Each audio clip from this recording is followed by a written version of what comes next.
Good day, everyone. I am Maria Emeline Baez, and I am the reporter for Group 7.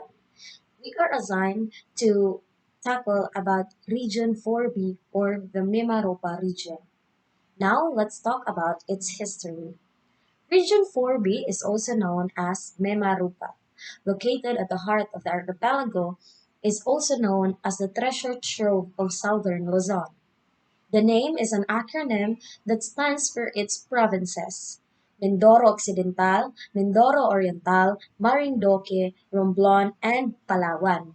There are only two cities in the entire regions, which are Calapan City in Oriental Mindoro and Puerto Princesa City in Palawan, while there are 71 municipalities that comprise the region. The region was created on May 17, 2002, dividing Region 4 into Regions 4A and 4B. It is envisioned that the division of the regions will effect a more equitable distribution of wealth and spur countryside development in Mimaropa. Most recently, the roll-on-roll or the Ruru Inter-Island Shipping Lane received a big boost when the Strong Republic Nautical Highway was launched during that time. The Ruru transport system is envisioned to bridge the islands and open new markets in the areas of trade and tourism. Mimaropa is envisioned to serve as part of the backbone of the country's rural network. Mimaropa is an archipelagic having no land border with another region. It is bounded in the north by Calabarzon, which is the Cavite, Laguna, Batangas, Rizal, and Quezon, and the Verde Island. In the southeast by Bicol region and Pacific Ocean. In the south lies Panay Islands, and on the west is the South China Sea. As mentioned a while ago, it is also known as the treasure trove of southern Luzon. Later on, you are going to understand why is it called as the treasure trove of the southern Luzon. Now, let's proceed to its provincial profiles. Now, let's talk about the Mindoro Island as a whole. Mindoro Island was originally known to the ancients as Mai. It was formerly called as Mait, unknown to the Chinese traders before coming of the Spanish. Its existence was mentioned in the Old Chinese chronicles in 775 AD and more elaborately in 1225. It was a major anchorage in the Southeast Asia trade route during the pre-Philippines period. There are three merchants that traded with the natives during that time, which are the Chinese, Arab, and Indians. In 1570, the Spanish began to explore the island, and they named it as Mina de Oro, or in English, it is mine of gold. If you ever wondering why is it mine of gold, is there any major discoveries of gold that were made during that time in that specific area? The answer is there is no major gold discoveries were ever made. But after finding some of the precious metal, the Spaniards the Spaniards name it as the mine of gold. The natives of Mindoro were called Manguenes by the Spanish, but the natives refer to themselves by their ethnic or clan identification. There were even such ethnic or clan distinctions, where are differentiated by its areas and language where each can be found. So Mindoro as a whole have their religion. They they have animism for the ethnic groups, Iglesia ni Cristo and Roman Catholic, and other existing religion in the region during this time. Now, let's talk about Occidental Mindoro. It's the first province in the region. Mindoro Occidental lies on the western part of the island of Mindoro. It is located south of the province of Batangas in southern Luzon and northwest of the Visayas. The province is bounded in the north by the Verde Island Passage, on the west and south by Mindoro Strait and China Sea, and on the east by its sister province, which is the Mindoro Oriental.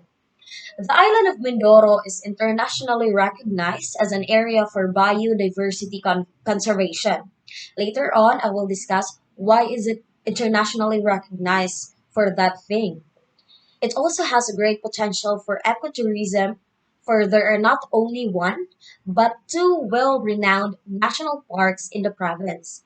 First is the Apu Reef Marine National Park, which is located in Sablayan, and it is the largest reef in the country and the second largest reef in the world. The second is the Mount Iglit, the Baco National Park, which was proclaimed as Tamara Reservation and Bird Sanctuary in November 1970 and covers the municipalities of Sablayan, Calintaan, Rizal, and San Jose. Now, let's talk about the Occidental Mindoro's capital city. Their capital city is the Mamburao. Their population is about 487,000 and 414. That is according to 2015 census. Their land area is 5,865.71 square kilometers. Their dialect or the language used is Tagalog, Ilocano, Kinaraya or Binisaya or Bisaya, and Mangyan dialects to their found in their ethnic groups. Now, their major industries. So, as mentioned a while ago, that they are rich in biodiversity conservation. So their major industries also includes agriculture, farming, fishing and aqua farming, salt and food processing. Their major products are rice, corn, salt and mangoes. Their source of livelihood for the locals in Occidental Mindoro, their source of livelihood are white and blue collar jobs, farming, livestock and poultry raising, trading, and constructions. So there are one, two, three, four. So there are the municipalities of the Occidental Mindoro, which is the Abra de Ilog, Calintaan, Luok, Lubang, Magsaysay, Mamburao, which is the capital city of Occidental Mindoro, Palwan, Rizal, Sablayan, San Jose, and Santa Cruz. So they consist of 11 municipalities. Occidental Mindoro consists of 11 municipalities. Before I will proceed to Oriental Mindoro, let's talk about when does the Mindoro Island when thus the Mindoro Island started to when thus they divide the Mindoro Island into two. So it is founded last June 13, 1950 through the Republic Act 505, seeking the division of Mindoro into two provinces, which is the Oriental Mindoro and the Occidental Mindoro. So We are now done talking about Occidental Mindoro. Let's proceed to Oriental Mindoro. So Oriental Mindoro is a tropical island paradise of the southern Tagalog region, the next big island to the south of Manila, and the seventh largest island in the Philippines. Mindoro Oriental has been home to the admired reflection of creations, such as the solemn ambience of waterfalls, the inviting splashes of the white beaches, the thriving green forest, the mysterious adventures of caves, the delightful variety of seafoods, and the main home of Mangyans, and most especially the irresistible hospitality of the Mindorenos. Mindoro Oriental's bulk of outward merchandise consists of rice, banana, calamansi, livestock, and poultry, and fish products. So they also have the inward merchandise and the outward merchandise. First, let's talk about the inward merchandise. The inward merchandise consists mainly of petroleum products, the basics and prime commodities, consumers, electronics, motor vehicles and parts, and constructions materials. The stability of the supply of these goods contributed consistent single-digit inflation rate is lower than the regional and national averages. Now, the major trading, there are the major trading of the Mindoro Oriental is the Calabarzon provinces and Metro Manila, which are currently the center of the country's economic gravity. Now let's talk about its capital city. So the capital city of Oriental Mindoro is Calapan City. Their land area is 4,364.72 square kilometers. Their population is 908,339. That is according to the 2020 census. Their dialect or language used in their province is Tagalog, serves as the predominant dialect in Oriental Mindoro.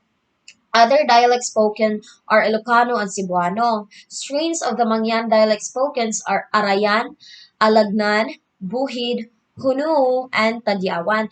These are the dialect used by the Mangyan people. There are the municipalities of Oriental Mindoro is the Puerto Galera, San Teodoro, Baku, Nauhan, Victoria, Socorro, Pula, Pinamalayan, Gloria, Bansud, Bungabong, Rojas, Mansalay, and Bulalakaw. So they consist of a lot of municipalities. Now, let's talk about their major industry.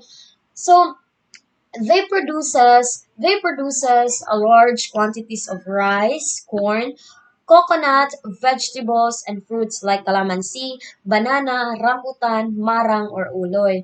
Lansunis and durian for the Oriental Mindoro is also known as the rice granary and fruit basket of the southern Tagalog.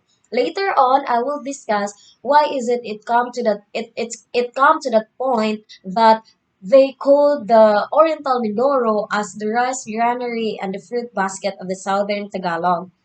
Now, let's talk about the third province of Mimaropa region or the region 4B. Let's talk about Marinduque. Marinduque is a small heart-shaped island located south of Manila, between Pundok Peninsula at the southeastern portion of Luzon and Mindoro Island. During the Spanish colonization in the 1500, Marinduque was part of the Batangas province. So dili di ay siya lahus nga independent na dayon siya nga independent province na dayon siya nga by the time nga na-discover di ay siya dili day siya dayon nga Marinduque gyud dayon siya. It was once part of the Batangas province, and then later on, it became part of the province of Mindoro. Marinduque only became a province of its own during the American colonization. So during the Spaniard colonization, Marinduque was part of the Batangas province. And then here comes the American colonization. That would be the time that that Marinduque became a province of its own. So the first government was established in Buak, and Buak is their capital city. Their land area is 952.58 square kilometers. Their population is 239,207 people. That is according to the 2020 census. Their major industries are rice and coconut. Dialect or language used in the province is Marindoki Tagalog, has been described as the root from which modern national forms of speech have sprung. They only consist of a least number of municipalities: the Buak, Buenavista, Gasan, Mugpog, Torrijos, and Santa Cruz. So they only consist six municipalities. So Marinduque only consists six municipalities.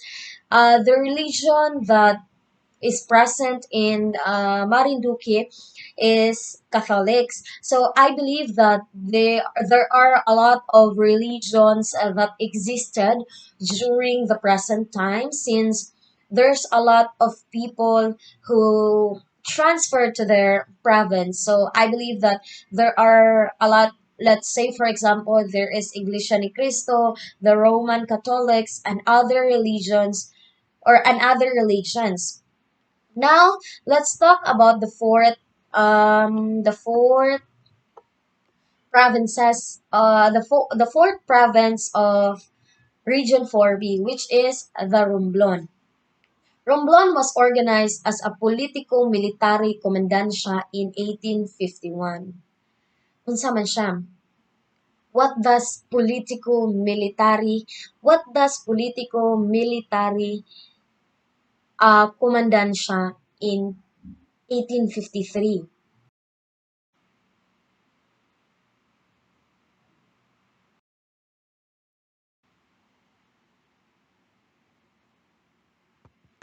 Now, let's talk about the fourth province of Region 4B.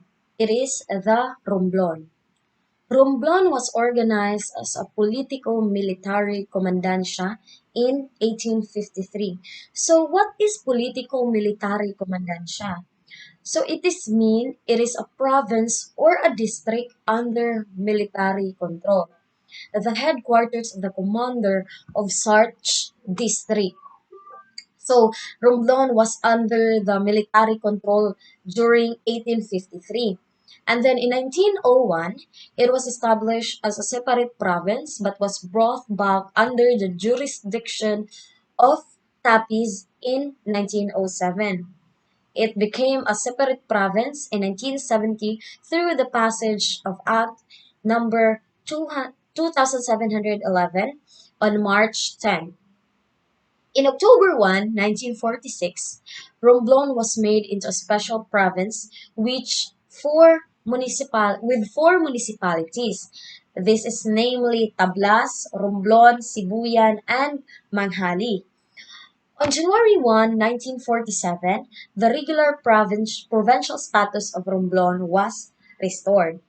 Romblon's early inhabitants were the Negrito from Panay and Mangyan tribes from Mindoro. So these are the ethnic groups. So the early inhabitants of Romblons are the ethnic groups, which is the Negrito and the Mangyan tribes from Mindoro, from the same from the same region, which is the Mindoro. Romblon is best known as the marble capital of the Philippines. This is a very interesting. Why is it marble Romblon is known as the marble capital of the Philippines?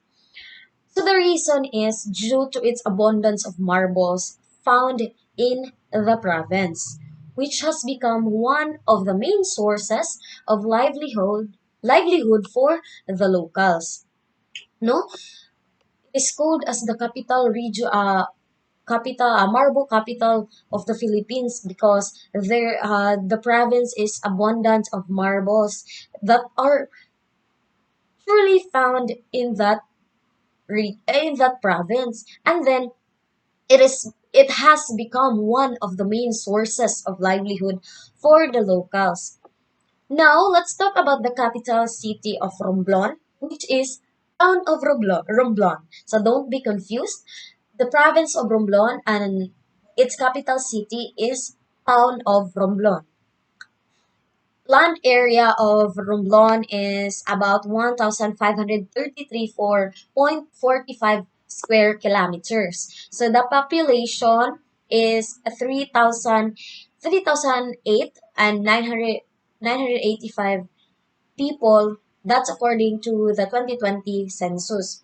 The major industries are agriculture, forestry, and fishing industry services. Their dialect or language spoken in the area is Romblumanon or Bisaya or Binisaya.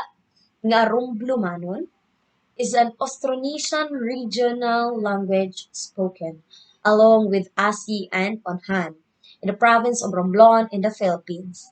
The language is also called Ini, Tiyad Ini, Basi, Niromlon, and Sibuyanon. And then, as mentioned a while ago, that there are I have already mentioned the municipalities of Romblon, but I'm going to mention it again right now, which is the Asagra, Badajos, now San Agustin, Bantun, Kahidyukan, Corquera, Luok, Magallanes, now Magdiwang, Odyungan, Dispujols, now San Andres, and Santa Fe. So the religion found in Romblon is the Roman Catholicism, but we're not going to focus only on Roman Catholicism, especially during this time, because I believe that a lot of people has already transferred to Romblon, which brings another religion. I believe there is Iglesia ni Cristo, the Roman Catholic, which was mentioned a while ago, the the dating daan or other religion that some people shares. Now let's talk about the last province of Mimaropa region or the region 4B. The very interesting, the very extravaganza Palawan. When we hear the word Palawan, what comes in our mind? Palawan is very beautiful. Palawan is where we can find the very famous Coron, they are very famous when it comes to their beaches, their rock formation, and others. Later on, we're going to discuss about the uh, tourist attractions found in the whole region 4B. So Palawan, no one is really sure how the island came to be called Palawan. So why nakahibalo nganong Palawan man? But there are a lot of speculations nga that is the reason or asa gikan ang Palawan nganong gitawag man siyang Palawan. First, it is speculated that the name we have originated from the Chinese word the Palauyu, which means the land of beautiful arbors. Which is, you can say, nga, maybe it's true since Palawan have their beautiful arbors, and then others also speculate that the word comes from an Indian word which is Palawans, which means territory. Can also tell, yeah, maybe it comes from that word, maybe it comes from Palawan or Palawans, Indian word Palawans, or the Chinese word Palauyu. And then, well, there are also others still speculate that it comes from the Spanish word Paragua, since Palawan resembles a closed umbrella. So as what we can see sa Philippine map, no, it's very hard to imagine, but when you see a Philippine map, you can see that there is Palawan. No, na separate yun na siya, natung-an na siya og water bodies. So ang Palawan, taas yun na siya nga island, taas yun na siya nga island. Makita yun na to nga, yes, it resembles a closed umbrella. So maybe it comes from the Spanish word paragua. So how that is the time that we're going to become confused, because does it come from Chinese word which is Palauyu? Does it come from Indian word Palawans? Or maybe it come from Spanish word Paragua? Then, as I have mentioned earlier, no one is really sure how the island come to be called Palawan. Now, what is clear is that the island has played an important role in Philippine civilization. The oldest bones of the first Filipinos were found in Palawan, and they were estimated to be tens of thousands of years old. So, na-appeal dyan siya sa, it has a vital role in the Philippine civilization. Why is it the oldest bones of the first Filipinos were found in Palawan? So it is very amazing that they discovered the oldest bones of the first Filipinos in their place or in Palawan. And then imagine we are now in 2024, and then it is mentioned in my handouts that they were estimated to be tens of thousands of years old. Imagine, that was a very long, long time ago.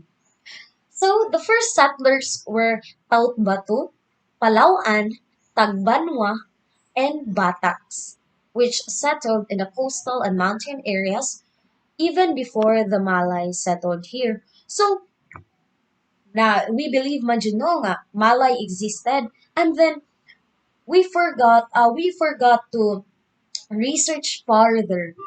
Thus the Malay is the first settler in Palawan. Then here comes the answer. The first settlers were Tautbatu, Palauan, Tagbanwa, and the Bataks. That even before the Malay came to the province. Palawan Island is the largest island in the province of Palawan in the Philippines. It is a long island, as mentioned a while ago. It is a long island. That's why it resembles a closed umbrella. It is the fifth largest in the Philippines, running in the northeast to southwest direction, with the South China Sea to the northwest and the Sulu Sea to the southeast. It is around 450 kilometers long and 50 kilometers wide. So imagine, no? Dako jud siya, dako jud ang Palawan. Makita na to sa map nga dako jud ang Palawan. And then this part of the world has no shortage of beautiful islands. But Palawan Island seems to fulfill most people ideals when looking for a true tropical paradise. So, why nga, as you mentioned, Guderino, nga the world has no shortage of beautiful islands. But then here comes Palawan Islands, seems to fulfill most people ideas when looking for a true tropical paradise. So kung mga tanga, when you visit Palawan, the first time you visit Palawan, even though you did not visit another tropical country, when you visit Palawan, it seems to fulfill most people's idea when looking for a true tropical paradise. So ma-imagine jud nato, usa gyud kanindot ang Palawan. Nganong a lot of people, nganong a lot of tourists, a lot of guests, a lot of tourists come to visit even from other countries, especially Koreans. No, there's a lot of Koreans. Koreans are the number one tourist. They have the greatest number of tourists. Koreans has the greatest number of tourists here in the Philippines. So one one province that they would like to visit is the Palawan Island, because it is mentioned a while ago that it fulfills most people ideas when looking for a tropical paradise. So what are you waiting for? Come and visit Palawan. Char. Now, Palawan is also known as the Philippines' last ecological frontier. Later on, I will be discussing why is it known for that name. So let's talk about the Palawan Island's capital city, the second city of the region. Kay, as mentioned a while ago, there are only two cities in Region 4B, which is the Calapan City in Oriental Mindoro, and now the Puerto Princesa in Palawan Island. The land area is 12,189 square kilometers, and then their population is 994,101 people, according to the 2020 census. So ma-imagine jud nimo nga kadakuha jud ay sa Palawan. Tinuod jud di ay nga ang Palawan kay 400 kilometers long and 50 kilometers wide. Kay imagine there are almost a million people living in Palawan, because their population is almost 1 million. So it means dako jud di ay ang Palawan. Now, their major industries are agriculture, fishing, and marble. Their dialect are English, Tagalog, Cuyonon, and Palawan. Their municipalities is Aborlan, Nara, Quezon, Sofranio Española, Brooks Point, wow, I should name, no? Brooks Point, Rizal, and Bataraza, located in South, San Vicente, Rujas, Dumaran, Il Nido, and Taytay, found in the north. So they're very rampant yun tingali ang kay it is mentioned that it's always the Roman Catholicism since it is mentioned from the other group that Rome it is mentioned from the past topics that Roman Catholicism is the number one religion in the Philippines. So mas daghan jud ang Roman Catholicism. So expected na gyud na nga in every provinces you visit, the Roman Catholicism or the Roman Catholics are present in that area. So that was the five five provinces found in Region 4B. First is the Occidental Mindoro, second is the Oriental Mindoro, Marinduque, Romblon, and Palawan. And then they only have two cities, which is the Calapan, found in Oriental Mindoro, the Puerto Princesa City, found in Palawan. And the region consists of 71 municipalities. Don't forget about that. Maybe mugawas na siya sa atuang nga midterm. Now, let's talk about the tourist attractions of the region. Let's talk about first the Occidental Mindoro. First is the Apu Reef Sablayan Occidental Mindoro. As mentioned a while ago, it is part of the biodiversity conservation because of the largest reef found in the area. Next is the Pandan Island, found in Sablayan, Occidental Mindoro. So there are two famous attractions found in Sablayan, the Apu Reef and the Pandan Island. Next is the Grace Island, found in San Jose, Occidental Mindoro. Yeah, it is Occidental Mindoro because first we're now talking about the attractions of the Occidental Mindoro. Next is the Kalawagan Mountain River, found in Palwan. Lastly is the Tayaman Beach, found in Mamburao, the capital city of Occidental Mindoro. Now, let's talk about the Oriental Mindoro's tourist attraction. First is the Puerto Galera. This is very famous, no? A lot of people has been discussing about how beautiful Puerto Galera is, how famous Galera is. And then the second is Varadico. Varadero Bay. Rather, it is Varadero Bay. It is found in Puerto Galera. There is also Aras Cave found in San Teodoro and Nauhan Lake found in Oriental Mindoro. Now, let's talk about Marinduque. The first is the Malbog Sulphur Spring Buena Vista Marinduque. So these are there's a lot of tourist attractions found in Region 4B, but the things that are the places that we listed in our handouts are the famous or the known or the popular tourist spots found in Region 4B. So let's continue. In Marinduque, there is Malbog Sulphur Spring found in Buena Vista. The second one is the Tres Rias Islands found in Gazan and the Paadhaw Falls found in Pugpog in Marinduque. Now let's talk about the Romblon, the tourist attractions in Romblon. First is the Cresta de Gallo Islet found in Sibuyan Island. The Luok Fish Sanctuary, Luok Romblon. No, kay it is mentioned that the Romblon is very very rich in marine life or in bio life and then in marine life and then it is also the marble capital of the Philippines. So they have their Luok Fish Sanctuary.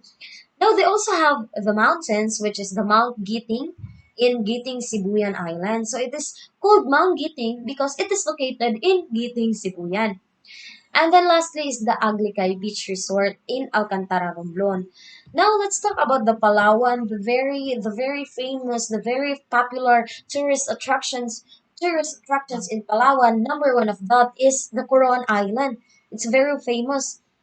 Very makaingon jud ta nga Wow, nindot jud ay tingali jud sa koron kay when we search it on Google, syempre makita gyud nito how beautiful koron is.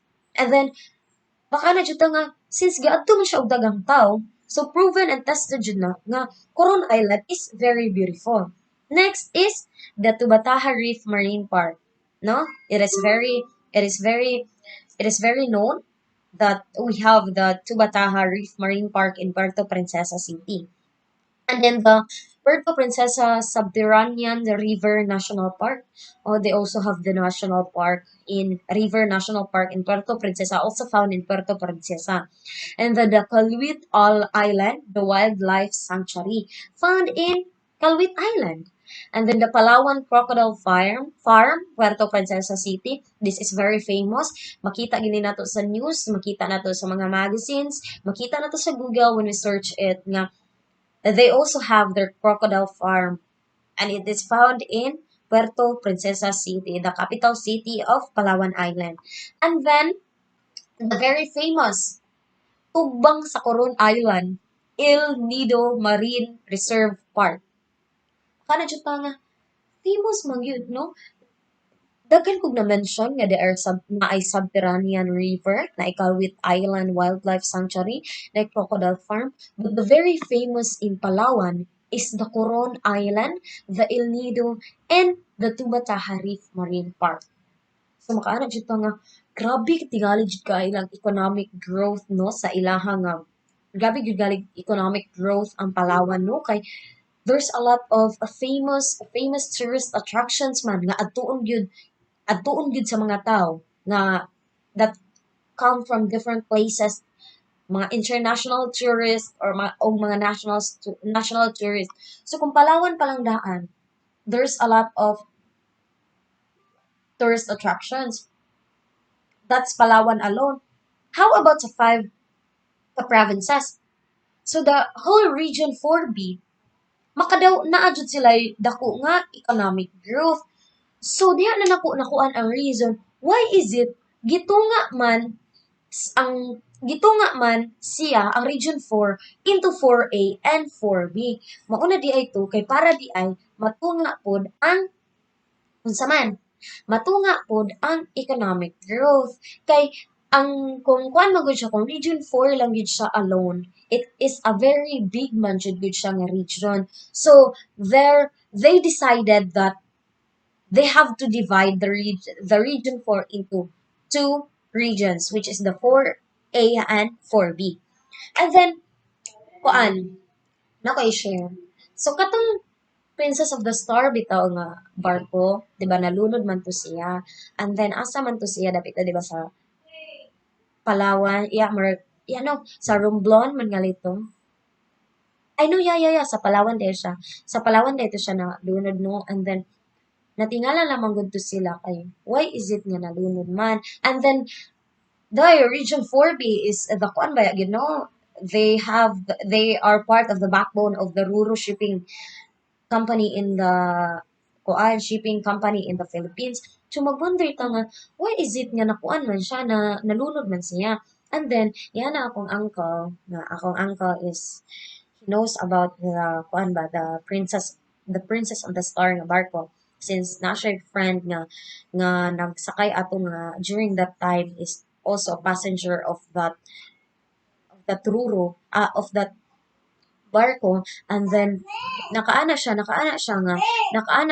kanang kuan kuno nga kanang nakaana nakaana siya nga kanang kuan kuno nga kanang during that time kuno nga nalunod ang kuan during that time nga nalunod kuno ang kanang ang barko is natingala sila nga ato jud daw nga part is kuan gyud daw to siya kanang unsay ngalan ana kanang during ato nga part is daghan jud taw malunod dito because natoy reason why is it nganong malunod man dito.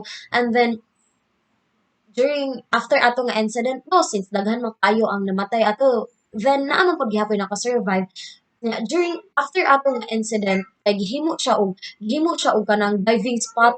Unsa siya ka kuanday nga naay nahitabo dito nga nalunod, but then gihimo siya diving spot sa mga divers, pero kato ra pa mga divers nga kaya maka-dive og very lalum na nga kanha nga water, gihimo siya og kanang diving spot.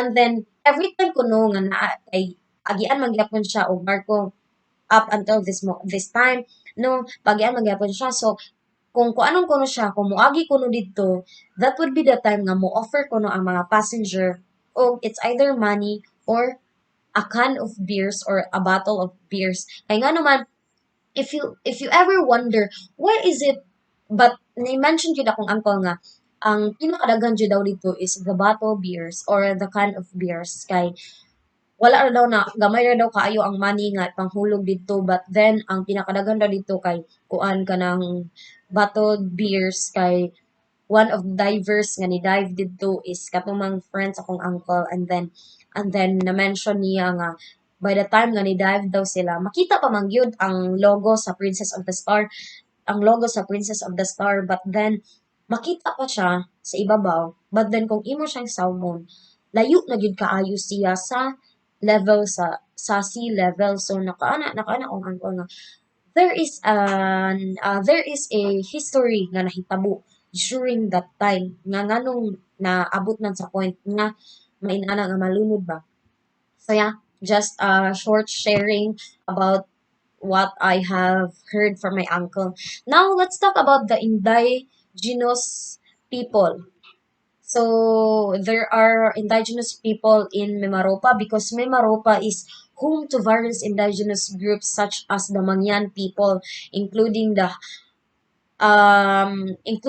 Hanunu, the Tadyawan, Buhid, and Alangan. Each group has its own distinct language, customs, and traditions. Yeah, since different indigenous group man siya, so they also have their own distinct language, customs, and traditions. Now let's talk about the region's music and dance. And then their traditional music and dance play significant roles in Mimaropa's cultural heritage.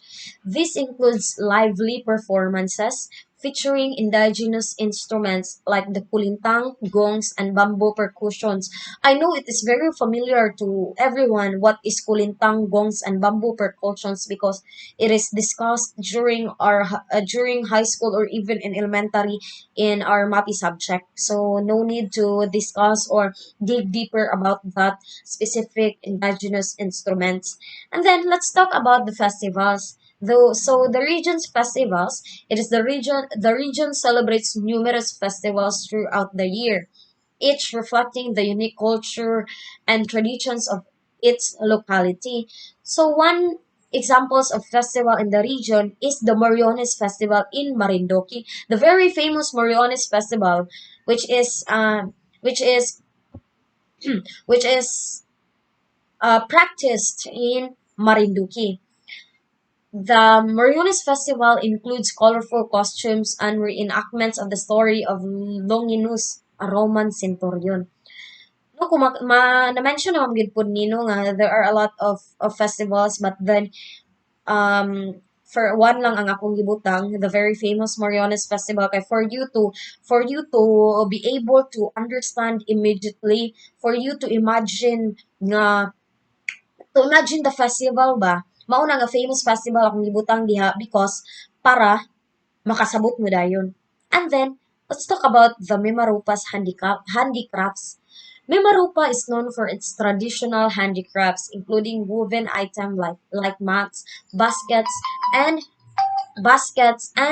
textiles, often made by indigenous communities using age-old techniques. So, makaana gyud ta nga nice jud kayo na ang ilahang mga kuan woven items, ang ilang mga mats, baskets, and textile kay it is made by the indigenous communities. When we say the indigenous communities, they are very dedicated sa ilahang giwork or sa ilahang gibuhat, and then the indigenous communities also used age-old techniques. So ma-imagine jud nato nga they are using manual techniques. They do not use technology. One example of this here in Argao is the hablon, 'di ba?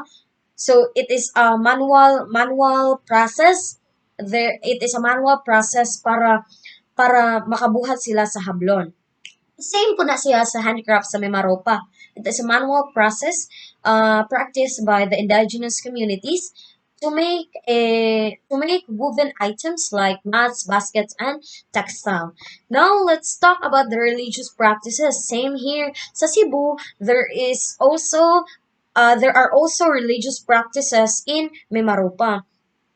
So, like much of the Philippines, Mimaropa has a strong Catholic influence, evident in the religious practices and festivities such as professions, festa, and pilgrimage to religious sites. So, same lang po good, no? The very familiar, very usual nga mahitabo or ginabuhat sa mga religious people here in the Philippines is to have special professions, processions, or rather, to have processions. So for example, karon the Semana Santa. So during uh during the Friday, the Good Friday, they also have the procession.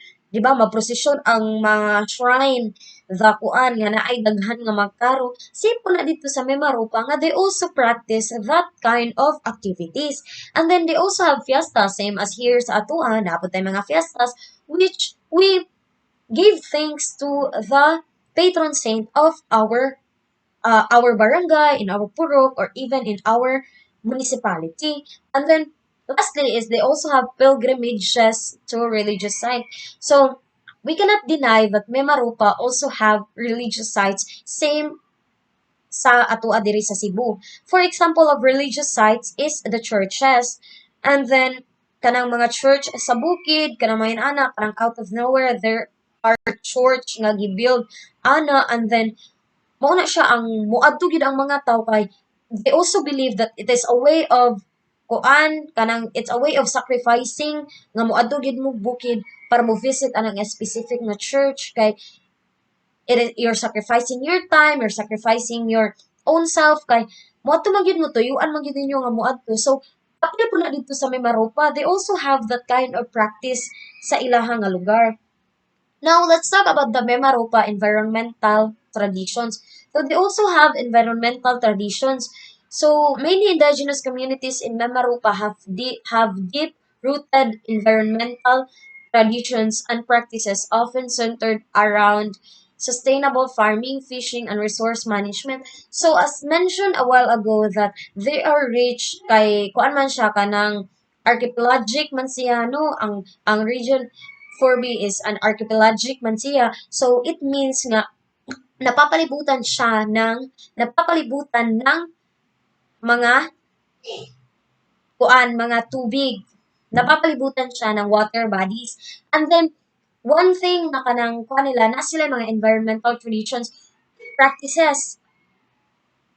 Have you ever wondered why is it naman sila mga environmental traditions and practices? This is also because to preserve the area, to preserve their farming, to preserve their fishing, to preserve the water in the ocean so that they can still get they can still catch fish and make them as their way of living, and then they also have the resource management. Now, hapit na gyud ta, guys.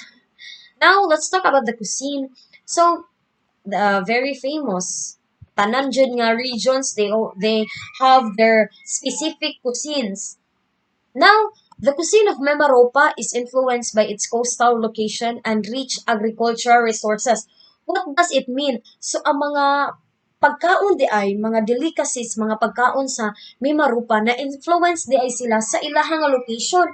Yes, it's true. Why is it na influence man sila sa ilang location? As mentioned a while ago, that it is an archipelagic region. So napapalibutan sila ng anyong tubig. So it means their way of living is fishing or the marine life. So syempre, kung unsa ang ilang delicacies, gikan gyud pud na sa mga isda o mga makaon nga makuha nila sa dagat kay maumay duol sa ilaha kay maumay naa sa ilang location, so they're going to make use of everything na makita nila sa ilahang location. Also, they are also rich of agricultural resources. Kay, as mentioned a while ago, they're rich in coconut, bananas, rice. So, dako gyud sila og agricultural land. It means makatanom gyud sila, and from that tanom, they can produce their own unique cuisine. Mention seafood dishes are prominent along with the traditional delicacies like tuba, very famous tuba. No, di kita makaingon nga wa mo kailaw og tuba kay it is very famous here in Cebu. Tuba, or also known as the coconut wine, and other coconut-based dishes. What are these coconut-based dishes? Kanang mga yi naay gata, naay mga gata nga kuan nga mga delicacies kanang gipang tunuan ba in ana. First is dalamayo in Palawan. Dalamayo is popular dried fish dish that originates from Palawan, a province in the Philippines known for its abundant marine resources. The name lumayo is derived from the Tagalog word laya, which means to separate or to set apart, and mayo, which means dry. Oh, mo di siyang lamayo because it derived from the word laya and mayo, and then it comes together, and then they have produced a name which is dalamayo. The dish is made by marinating fresh fish in a mixture of vinegar, soy sauce, sugar, and spices, and then sun drying. Mura ra gud siya ibulad ba? Sun drying, ibuldi kay mura, ibulad jud siya kay sun drying, and then sun drying it until it becomes dry and firm. So, bulad ra gud siya. And then it is most commonly used fish for making lamayo is danggit. Yes, guys, ang bulad sa Palawan, it is called lamayo. And then same ra po diri nga natin bulad danggit, ang ilang lamayo dito, it is also from the from danggit fish. But they also have other types of fish such as mackerel, tuna or lapu-lapu. Kay may use po na nila. Same sa to diri nga natin klase-klase nga bulad. So kung ang bulad sa Cebu di ay, ang bulad sa Cebu, lamayo sa Palawan. Take note of that. Next is the sinaing na tulingan in Occidental Mindoro. Sinaing na tulingan is a popular dish in Occidental Mindoro. No, it is mentioned magino na among sa ngalan nga sinaing na tulingan. So it is made from tulingan or the bullet tuna, slow cooked in salt and vinegar until tender and flavorful. Unsa may sinaing na tulingan? Sinaing na tulingan are gi inununan in Cebu. Inununan siya, guys. Kay butangan naman siya, tulingan man siya nga butangan og salt and vinegar. Maura man, salt and vinegar man, and other spices nga pwede nimo nga butang diha, or other kanang mga ingredients nga mabutang nimo diha. Sinaing na tulingan mo na siya. Now, as mentioned a while ago, that there are coconut-based dishes. One example of this is the adobo sa gata sa Marinduque. So, adobo sa gata is a popular dish in Marinduque, made with pork cooked in vinegar, soy sauce, and coconut milk. It has a rich and creamy flavor that is perfect for pairing with steamed rice. Kuan ra gud guys, kanang pork ra gud siya gud, ginataang pork. Mura ra siya, hello, the kuan, the very famous kanang Bicol Express, same ra gud ana. But they called it adobo sa gata. Next is the sinigang na hipon. Kani gisigang na hipon ora Palawan. Found in Palawan. Sinigang na hipon is a popular sour soup. Yes, it is a sour soup dish in Palawan made with shrimp cooked in tamarind broth and vegetables such as tomatoes, onions, and kangkong and kangkong, which is a water spinach. So I'll not dig deeper on no kay it is very familiar man sa inyo what is sinigang na hipon. And then next is the sarsa romblo no. Makita gid nato sa picture nga ang sarsa hala mura lagi pastil from our Muslim kuan, Muslim brothers and sisters. Lah, ang anong ang sarsa sa romblon kay mura lagi og kanang kuan, mura lagi kanang pastil. Makaana kita the first time we see the first time nga makakita ta sa picture. So sarsa is a popular dish that originated in the province of Romblon in the Philippines. I mentioned that a while ago. It is a savory sauce made with shrimp and spices that is usually served with grilled or fried fish or meat. So sauce raman di ay ni. Nga gihimo from shrimp and spices. But, mas mas makita ninyo sa picture, no? Sauce ra siya, but then, tungod kay ang sauce, gibutangan man gud siya og shrimp. So, mainana siya nga nahimo siya hinuon nga murag rice. Next is the bulang-bulang in Mindoro Oriental. So makita na to sa picture. Utan Bisaya manidiri sa Cebu. Utan Bisaya manidiri sa Argao. So bulang-bulang is a healthy vegetable soup in Mindoro Oriental made with a variety of vegetables such as squash, string beans, and malunggay leaves, cooked in fish sauce and flavored with tomatoes and onions. Utan Bisaya ra gyud in town diri sa tua, but they call it bulang lang. Next is the kinilaw in Marindoque. Kinilaw is actually popular in the entire Philippines. Yes, I agree with this statement. It is very popular in the entire Philippines, with coastal areas favoring fish as a main ingredient. Thus, it is no surprise that kinilaw is a popular appetizer in Marinduque, which is made with fresh fish or seafood marinated in vinegar, calamansi juice, and spices. It's a refreshing and tangy dish that is perfect for summer. Di na dyan din ako i-discuss inyo guys, kaya I know for a fact that you know what is kinilaw. Next is the Moriones cookies from Marinduque. No, famous kani during Moriones Festival. Kay naman sila ni naman gani sila naman gani sila festival. How about cookies made from Moriones? So, Moriones cookies are a famous delicacy from Marinduque province, known for its unique shape and delicious taste. These cookies are traditionally shaped like the helmet worn by the Moriones during the Lenten season, which is religious festivals celebrated in the province. So timing kayo nga ang Moriones cookies karon didto karon sa Marinduque. Nagbuhat na gid sila ani ron kay it is very famous man nga kanang it is traditionally shaped like the helmet worn by the Moriones.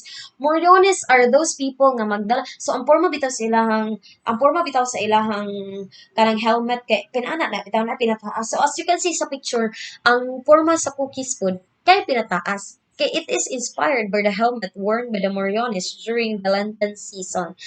Very famous man na karon nga si Semana Santa, so makita ra gyud ninyo kung unsa di ay ang porma sa helmet sa mga Moriones. Next is the ginataang manok sa luyang dilaw. No, lami kayo mo rin siya chicken curry ug now. It is a delicacy from it is famous in Oriental Mindoro. So ginataang manok sa luyang dilaw is a popular chicken dish from Oriental Mindoro made with turmeric and coconut milk. Kana, mo very short kay gisa mo ra gud og chicken curry. Next is the binagol from Romblon. So, na-mention man naman to no nga katong during sa discussion ni sir nga naman to mga binagol from other places, and then makanata nga Romblon also have their binagol. Naana gali ko ato nga amo din siyang tawag binagol kaysa bagol din siya gibutang, and then sir bukag ni ana siya nga kanang gitawag po jud siya og naapod daw uban na mga kuan na mga place nga ang ilahang kuan ang ilahang kaning kasi tawag aning ang ilang binagol gitawag siya binagol but wala siya sa binagol wala siya sa bagol gibutang. Now, let's talk about the binagol in Palawan.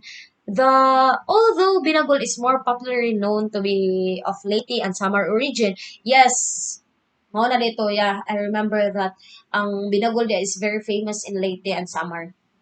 Ito dyan siya. It is originated in Leyte and Samar. Now, it is also a popular delicacy in the province of Romblon, which perhaps made possible due to inter-island migration. Mao din siyang famous dito because of the inter-island migration.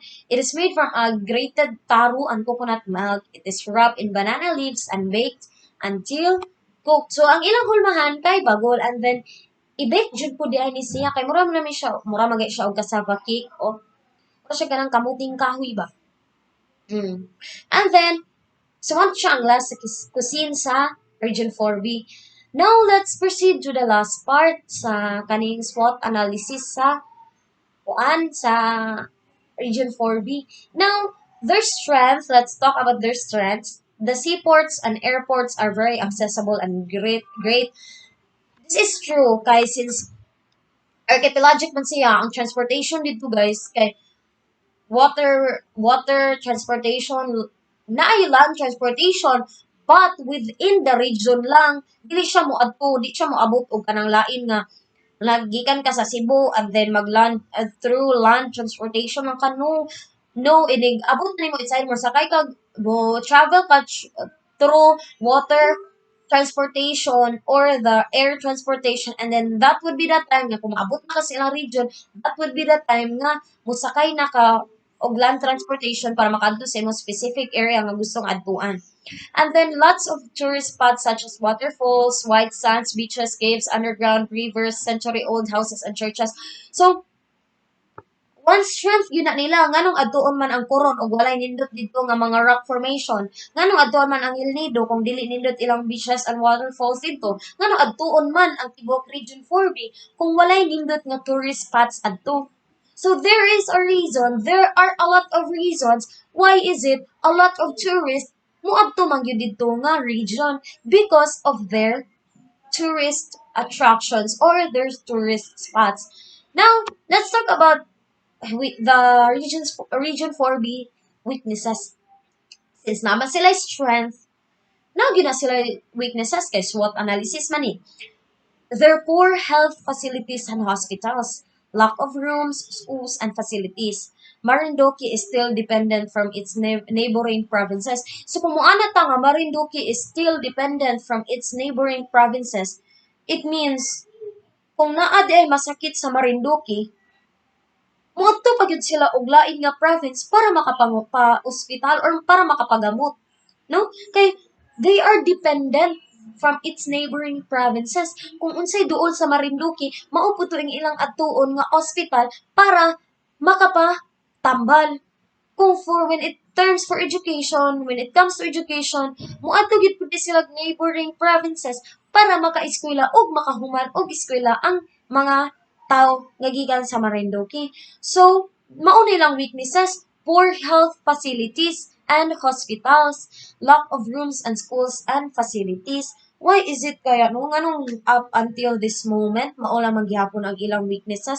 Wala ba di ay kun kay na-mention ba gid ako ganiha nga it is possible nga dako jud ang ilahang economic growth sa tibuok region 4B, but I believe these weaknesses can be found in the mountain provinces or the mountain areas of Marinduque or even the mountain areas of the region 4B. Kaya syempre kung naka sa mountain areas, it is very true, it is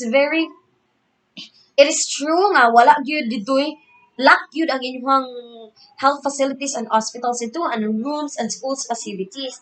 That is their weaknesses.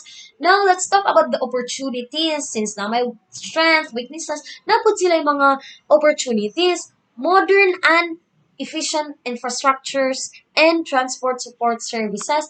Since na-famous naman gini ang Region 4B when it comes to their tourist spots, syempre, for them, for the guests to love the province or for the guests to love the region, they have built a lot of efficient infrastructures. Modern, ha? Modern and efficient infrastructures. So, kung maana ka dito, ay, kung maato ta Region 4B, bukid na nato makita. No. Maato ta dito, they have a lot of modern architectural projects, modern architectural buildings. And then, transport support services, as mentioned a while ago, they are great and very accessible sa airport and seaport. It's true. Since Roro Shipping Lane ang number one nila dito, nga mao ay nakapa-boom, nakapa-boost sa ilahang kuan, economic growth. Next, second opportunities in Region 4B is the Mimaropa has the greatest opportunity to be promoted to one of the candidates for ecotourism capital of the Philippines. Oh, candidates there siya, one of the to be promoted to be one of the candidates for ecotourism capital of the Philippines. Have you ever wondered, kay nganong dili man ang Cebu ang ecotourism capital of the Philippines? Nganong ang Mimaropa man yun? Nganong di man ang Region 7? Nga pwede man ang Region 7? Now, why is it like that? So, ang ecotourism capital of the Philippines, makaanat na, what is ecotourism? It is about the ecotourism. Mao ni siya ang mga marine life, ang mga environment in ana. So makaana ta nga yes, true gyud. Mas dako jud og chance nga ang Mimaropa kay dito ba makita ba sa ilaha ang kuan Tubataha Reef. Napat sila atong park nga gi-mention ako ganiha. So they have their biodiversity conservation, they have the marine life. Naa gyud sila tanan nga maingon ta nga tanan nga standards ma-meet nila ang standards para mahimo sila nga one of the candidate for ecotourism capital of the Philippines. Now lastly, let's talk about the threats. Since naman siya strength, weaknesses, and opportunities, ang Mimaropa or the Region 4B also have their threats. First is the dam at the interior of Marinduque that would bring huge floods to Buak and Pugpog. This is truly a threat not only to Marinduque but also sa mga kasigbit ani nga provinces or also to the tibuok nga region 4B or even sa mga neighboring regions or neighboring provinces from different regions. Syempre, ma-threat yun ani ang dams once nga maguba ni ang dam. Imagine, it is a big dam, it is a huge dam. So by the time nga kusog kaayo ang ulan, dako kayo ang flood. Do you think makasugakod or makasurvive na ang dam? By the time nga mabuak or ma, matawag tang in Bisaya it is called mapulpog. By the time nga mapulpog or maguba ang dam, syempre ang water kusog jud kaayo ang current sa flood. So maunsa man ang mga tao sa Buak, especially ha sa Buak and Pugpog. Gi-mention gid diha sa akong handouts nga sa Buak ug Pugpog. Why? It is very near magud sa dam. So by the time nga mabuak ang dam, they are the number one sila nga municipality na maigo sa water. So unsa may ma-bring ani didto sa ilaha nga kuan sa ilaha? Syempre, mawad-an silang balay. This will also result sa mga matay if ever di mabantayan dayon or if ever walay mga warnings nga ang dam kay pagubaon na or something like that.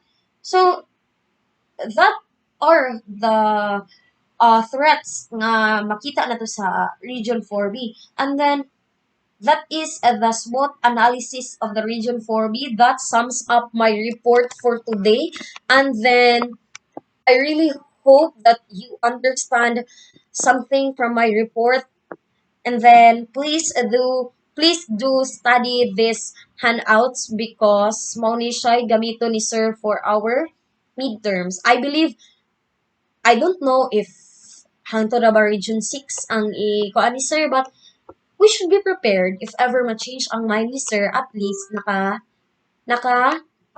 at least nakatuon mo. Yeah, so that sums up my report for today about the region 4B or the Mimaropa region. I hope you understand something. I hope you have a good time listening this video reporting. Good afternoon once again. I am Maria Emeline Baez and I am the reporter from Group 7. Thank you and see you soon.